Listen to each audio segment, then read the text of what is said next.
ত্রয়োদশ জাতীয় সংসদ নির্বাচনের ভোট গণনার কার্যক্রম শেষ মুহূর্তে এসে উপনীত হয়েছে।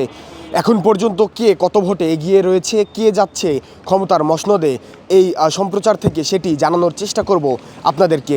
যদি বলে রাখতে চাই, ঢাকা ৯ আসনের তাসনিম জারা এবং হাবিবুর রশিদের মধ্যকার যে ডিফারেন্স সেটি যদি বলে রাখতে চাই, ১৬৯টি কেন্দ্রে ৩৭টি কেন্দ্রের ফলাফল কিন্তু আমাদের হাতে এসেছে। সেই ৩৭টি কেন্দ্রের ফলাফল অনুযায়ী ৮৭,৭২৭টি ভোট পেয়েছেন স্বতন্ত্র প্রার্থী তাসনিম জারা এবং ২৩,৪৪১টি ভোট পেয়েছেন বিএনপি মনোনীত প্রার্থী হাবিবুর রশিদ। একটু বলে রাখতে চাই যশোর ১-এর কথা। যশোর ১-এ ১০২টি আসনের ৮০টি কেন্দ্রের ফলাফল কিন্তু আমাদের হাতে এসেছে এবং সেই ৮০টি কেন্দ্রের ফলাফল অনুযায়ী ধানের শীষ প্রার্থী মোহাম্মদ নুরুজ্জামান লিটন তিনি কিন্তু ৭১,২৭৭টি ভোট পেয়েছেন এবং অপরদিকে জামাতে ইসলামী মনোনীত প্রার্থী মোহাম্মদ আজিজুর রহমান তিনি কিন্তু ৯২,২৭৪টি ভোট পেয়েছেন।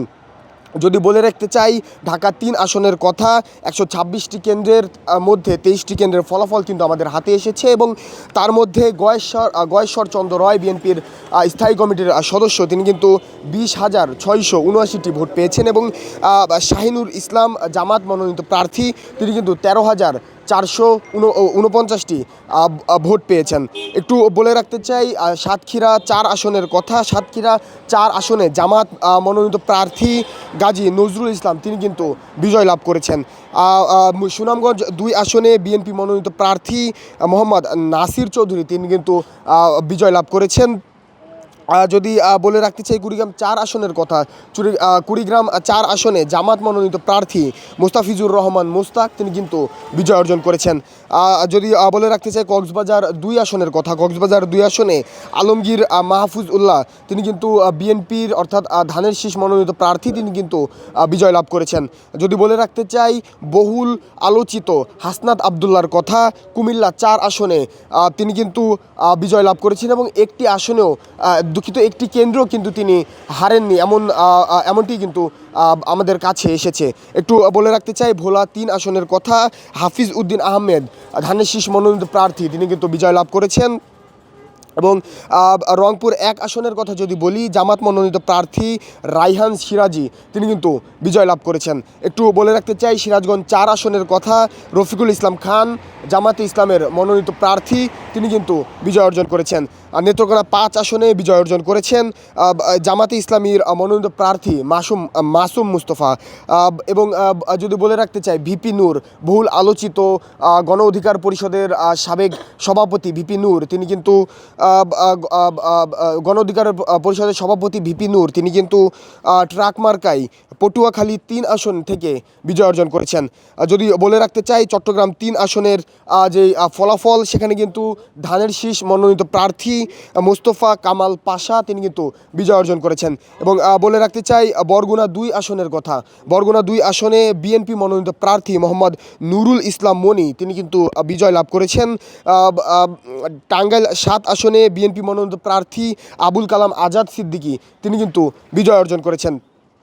রংপুর ২ আসনে বিজয় অর্জন করেছেন জামাতে ইসলাম মনোনীত প্রার্থী এটিএম আজাহরুল ইসলাম। পটুয়াখালী ২ আসনের কথা যদি বলি, বহুল আলোচিত জামাতে ইসলামের প্রার্থী মোহাম্মদ শফিকুল ইসলাম মাসুদ তিনি কিন্তু বিজয় অর্জন করেছেন। একটু বলে রাখতে চাই খাগড়াছড়ি আসনের কথা। খাগড়াছড়িতে ধানের শীষ মনোনীত প্রার্থী ওয়াদুদ ভুইয়া তিনি কিন্তু বিজয় অর্জন করেছেন। পটুয়াখালী ৪ আসনে বিজয় অর্জন করেছেন বিএনপি মনোনীত প্রার্থী ABM মোশাররফ হোসেন। কিশোরগঞ্জ ৪ আসনে কিন্তু বহুল আলোচিত এবং বিতর্কিত নেতা বিএনপির ফজলুল রহমান তিনি কিন্তু বিজয় অর্জন করেছেন এবং যদি বলতে চাই বিএনপির মহাসচিব মির্জা ফখরুল ইসলাম আলমগীর তিনি কিন্তু ঠাকুরগাঁও ১ আসন থেকে বিজয় অর্জন করেছেন এবং ব্রাহ্মণবাড়িয়া ৪ আসনে বিজয়ী হয়েছেন বিএনপি মনোনীত প্রার্থী শফিকুর রহমান। একটু বলে রাখতে চাই কিশোরগঞ্জ ৬ আসনে বিএনপি মনোনীত প্রার্থী শরীফুল আলম বিজয় অর্জন করেছেন। নাটোর ৪ আসনে বিজয়ী হয়েছেন বিএনপি মনোনীত প্রার্থী আব্দুল আজিজ।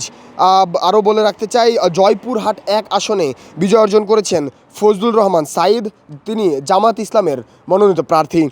যদি বলে রাখতে চাই, মৌলভীবাজার 2 আসনে বিজয় অর্জন করেছেন বিএনপি মনোনীত প্রার্থী শওকত ইসলাম শকু। মৌলভীবাজার 3 আসনে বিজয় অর্জন করেছেন বিএনপি মনোনীত প্রার্থী এম এম নাসের রহমান। একটু বলে রাখতে চাই, ফেনী 1 আসনে যেখানে কিন্তু খালেদা জিয়ার আসন ঘোষণা করা হয়েছিল, খালেদা জিয়াকে প্রার্থী ঘোষণা করা হয়েছিল তার প্রয়াতের পরে, সেখানে কিন্তু রফিকুল আলম মঞ্জু বিএনপির থেকে মনোনয়ন দেওয়া হয়েছিল এবং সেই রফিকুল আলম মঞ্জু ফেনী 1 আসনে বিএনপি মনোনীত প্রার্থী হয়েছেন, তিনি কিন্তু বিজয় অর্জন করেছেন। একটু বলে রাখতে চাই, নাটোর 1 আসনে বিজয়ী বিএনপি মনোনীত প্রার্থী ফারজানা শারমিন। একটু বলে রাখতে চাই, লালমনিরহাট 3 আসনে বিজয়ী বিএনপির আসাদুল হাবিব দুলু।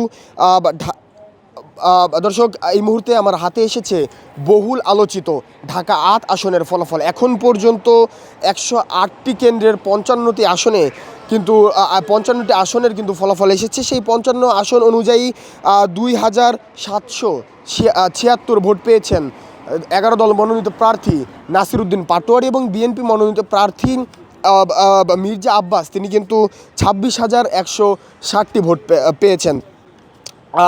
যদি বলে রাখতে চাই, রংপুর 5 আসনের কথা, রংপুর 5 আসনে জামাতে ইসলাম মনোনীত প্রার্থী মোহাম্মদ গোলাম রব্বানী বিজয় অর্জন করেছেন এবং সুনামগঞ্জ 4 আসনে বিএনপি মনোনীত প্রার্থী নুরুল ইসলাম, তিনি কিন্তু বিজয় অর্জন করেছেন।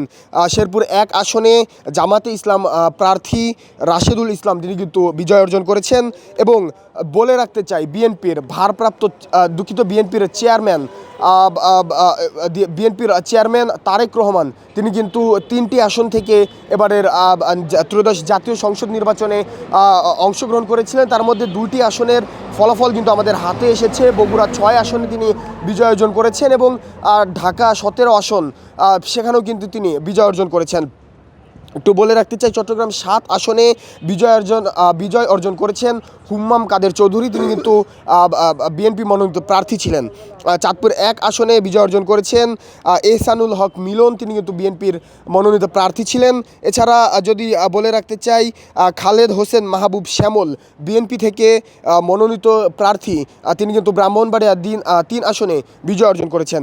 নওগাঁ 4 আসনে বিজয়ী বিএনপি মনোনীত প্রার্থী ইকরামুল বারী টিপু। একটু বলে রাখতে চাই, এখন পর্যন্ত আসা সর্বশেষ খবরে কিন্তু পঞ্চগড় 1 আসনের শাপলাকলি মনোনীত প্রার্থী এবং বহুল আলোচিত সার্জিস আলম, তিনি কিন্তু এই যে নির্বাচন রয়েছে ত্রয়োদশ জাতীয় সংসদ নির্বাচন, সেই সংসদ নির্বাচনে হেরে গিয়েছেন। একটু বলে রাখতে চাই, সিলেট 5 আসনে বিজয়ী হয়েছেন খেলাফত মজলিসের প্রার্থী আবুল হাসান। একটু বলে রাখতে চাই, পাবনা 4 আসনে মনোনীত প্রার্থী জামাতে ইসলামের মনোনীত প্রার্থী আবু তালেব মণ্ডল, তিনি কিন্তু বিজয় অর্জন করেছেন এবং বহুল আলোচিত ঢাকা 13 আসনের কথা যদি বলি, মামুনুল হক সেখানে কিন্তু বিজয় অর্জন করেছেন এবং তিনি কিন্তু 11 দল মনোনীত প্রার্থী ছিলেন। বলে রাখতে চাই, সিলেট 6 আসনে ইমরান আহমেদ চৌধুরী, তিনি কিন্তু বিএনপি থেকে বিজয় অর্জন করেছেন এবং বলে রাখতে চাই, নারায়ণগঞ্জ 1 আসনে বিএনপি মনোনীত প্রার্থী মোস্তাফিজুর রহমান দীপু ভুইয়া, তিনি কিন্তু বিজয় অর্জন করেছেন। বাগেরহাট 2 আসনে বিজয় অর্জন করেছেন জামাতে ইসলামী মনোনীত প্রার্থী শেখ মঞ্জুরুল হক রাহাদ। বাগেরহাট 3 আসনে বিজয়ী বিএনপি মনোনীত প্রার্থী শেখ ফরিদুল ইসলাম। বা নওগাঁ 1 আসনে বিজয়ী মুস্তাফিজুর রহমান, তিনি কিন্তু বিএনপি থেকে মনোনীত প্রার্থী ছিলেন। একটু বলে রাখতে চাই, এই ত্রয়োদশ জাতীয় সংসদ নির্বাচনে বিজয় অর্জন করার পর কিন্তু মির্জা ফখরুল ইসলাম বলেছেন, জনগণের কাছে আমি ঋণী, কোনো রাজনৈতিক দল বা ব্যক্তির সঙ্গে সংঘাত নয়, কোনো অপরাধমূলক কার্যক্রম বরদাস্ত করা হবে না, এমনটি কিন্তু তিনি জানিয়েছেন। এবং বলে রাখতে চাই, সাতক্ষীরা 2 আসনে জামাতে ইসলামের মনোনীত প্রার্থী মুহাদ্দিস আব্দুল খালেক, তিনি কিন্তু বিজয় অর্জন করেছেন এবং শরীয়তপুর 3 আসনে ধানের শীষে প্রার্থী অপু, তিনি কিন্তু বিজয় অর্জন করেছেন। গোপালগঞ্জ 1 আসন যেই গোপালগঞ্জের 3 আসনকে ঘিরে কিন্তু নানা জল্পনা এঁকেছিলেন আওয়ামী লীগের যেই নেতাকর্মীরা রয়েছেন তারা, এবং আমরা দেখেছি আজকে সারাদিনে গোপালগঞ্জ 1, 2, 3 আসনে কিন্তু তুলনামূলক ভোটের যেই ফলাফল, ভোটারের যে সংখ্যা সেটি কিন্তু অনেকটাই কম ছিল, এবং আওয়ামী লীগের যেই ক্যাম্পেইন ছিল নো ভোট, সেই ক্যাম্পেইনকে স্মরণে রেখে কিন্তু এই গোপালগঞ্জের মানুষ যারা রয়েছেন তারা কিন্তু এই নির্বাচনে তেমন একটি অংশগ্রহণ করতে দেখা যায়নি। এবং বলে রাখছি, গোপালগঞ্জ 1 আসনের ধানের শীষ মনোনীত প্রার্থী সেলিমুজ্জামান মোল্লা তিনি কিন্তু বিজয় অর্জন করেছেন। একটু বলে রাখতে চাই, মাগুরা 1 আসনে বিজয়ী হয়েছেন মনোয়ার হোসেন খান, তিনি কিন্তু বিএনপি থেকে মনোনীত প্রার্থী। ঝিনাইদহ 2 আসনে জামাত ইসলামী প্রার্থী আবু বক্কর, নেত্রকোনা 4 আসনে বিএনপি মনোনীত প্রার্থী এবং বহুল আলোচিত লুৎফুজ্জামান বাবর তিনি কিন্তু বিজয় অর্জন করেছেন, এবং কোনো আসনেই কিন্তু কোনো কেন্দ্রেই কিন্তু তিনি হারেননি এমনটি তথ্য আমাদের কাছে এসেছে। জামালপুর 2 আসনে বিএনপি প্রার্থী মাহমুদ বাবু বিজয় অর্জন করেছেন। এবং আরেকটি বিষয় বলে রাখি, বহুল আলোচিত এবং কিছুদিন আগেই বিএনপি থেকে সদ্য বহিষ্কৃত রুম ইন ফারহানা তিনি কিন্তু হাসমার্কা নিয়ে স্বতন্ত্র প্রার্থীতে দাঁড়িয়েছিলেন ব্রাহ্মণবাড়িয়া 2 আসনে, এবং সেই আসনে তিনি কিন্তু বিজয় অর্জন করেছেন। একটু বলে রাখতে চাই, ঝিনাইদহ 2 আসনে বিজয়ী হয়েছেন আবু বকর, জামাত ইসলামের মনোনীত প্রার্থী। পার্বত্য বান্দরবনে কিন্তু সাচিং প্রু জেরি বিএনপি মনোনীত প্রার্থী তিনি কিন্তু বিজয় অর্জন করেছেন। এবং বলে রাখতে চাই, একটু জানিয়ে রাখতে চাই, জামাতে ইসলামী তাদের যেই অফিসিয়াল ফেসবুক অ্যাকাউন্ট রয়েছে সেখান থেকে কিন্তু ক্লেইম করছে তারা ইতিমধ্যেই 75টি আসনে এগিয়ে রয়েছে, এবং বিএনপি মনোনীত প্রার্থী যারা রয়েছেন তারা 74টি আসনে বিজয় লাভ করেছেন এমনটি কিন্তু তারা জানাচ্ছেন। এবং তারা আরও জানাচ্ছেন লাঙ্গল থেকে 1 জন এবং স্বতন্ত্র থেকে 2 জন প্রার্থী মনোনীত হয়েছে এমনটি কিন্তু জানানোর চেষ্টা করছিলাম। একটু বলে রাখতে চাই, গিয়াসউদ্দিন তাহেরি, বহুল আলোচিত এবং সমালোচিত গিয়াসউদ্দিন তাহেরি তিনি কিন্তু বিজয় লাভ করেছেন। এবং বলে রাখতে চাই, GM কাদের জাতীয় পার্টির যেই সভাপতি তিনি কিন্তু এই নির্বাচনে হেরে গিয়েছেন। একটু বলে রাখি, এই যে আসন্ন এই যে ত্রয়োদশ জাতীয় সংসদ নির্বাচনে কিন্তু হাড্ডাহাড্ডি লড়াই চলছে জামাতে ইসলাম এবং যে বিএনপির জোট রয়েছে তাদের মধ্যে, এবং আমরা দেখেছি আজকে নির্বাচনে যে ফলাফল রয়েছে, নির্বাচনের ফলাফলে কিন্তু টান উত্তেজনা রয়েছে, এবং যেমনটি বলছিলাম যে ক্ষমতার মসনদে কে যাচ্ছে সেটি কিন্তু এখনোই প্রশ্নবিদ্ধ রয়েছে। যতক্ষণ না পর্যন্ত নির্বাচন কমিশন থেকে সম্পূর্ণ তথ্য দেওয়া হচ্ছে ততক্ষণ পর্যন্ত আসলে বলা যাচ্ছে না কে ক্ষমতার মসনদে যেতে চলেছে। তবে এতক্ষণ পর্যন্ত যাদের কথা আমি বললাম তারা কিন্তু বিজয় অর্জন করেছেন, এবং বলা যেতেই পারে তাদের যে আসন রয়েছে সেই আসন থেকে তারা ক্ষমতার মসনদে যাচ্ছে। দর্শক, এই ছিল আমার কাছে নির্বাচনের শেষ মুহূর্তের গণনার সর্বশেষ তথ্য। এতক্ষণ আপনাদের সাথে যুক্ত ছিলাম আমি শাহরিয়ার জামিল নূর।